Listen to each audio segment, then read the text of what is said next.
खानदेश कन्या बहिणाबाईंच्या परिसरात त्यांच्या कुशीत आहोत आपण. अरे संसार संसार जसा तवा चुलीवर, आधी हाताला चटके मग मिळते भाकर. दोन पहिये असतात ना गाड्याला, त्याप्रमाणे संसार रूपी या गाड्याचे दोन पावलं असतात, एक पती आणि एक पत्नी. त्यातलं एकही चाक जर आऊट असलं ना तर गाडी कधी सरळ चालत नाही. हे सरळ चालावी मग याच्याकरता लोक कुंडली काढतात, हे गुण जोडतात, ते गुण जोडतात, हे गुण.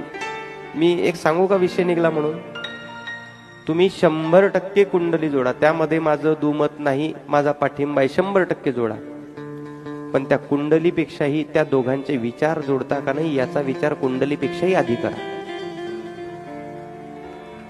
जर ते विचार जोडले नाही ना, कुंडली जोडून सुद्धा उपयोग होत नाही. कारण कुंडलीमध्ये जर योग नसेल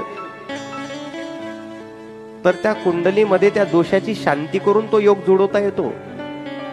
परंतु डोक्यातच जर योग नसेल ना, जर वैचारिक त्या ठिकाणी विचार जोडत नसतील ना, तर ते विचार जगामध्ये कोणत्याच पूजेनं जोडवता येत नाही. म्हणून आधी विचार जोडता का बघा, नंतर कुंडली जोडा आणि नंतर विवाहाच्या त्या बंधनामध्ये उतरा. कारण विवाह म्हणजे काय, हा 2-4 वर्षाचा विषय नाही, आयुष्यभराचा जोडीदार आहे. त्याकरता हा सगळा विचारपूर्वक केला जाणारा विषय आहे. कलियुग फार बिकट झालेलं आहे. याच्यामध्ये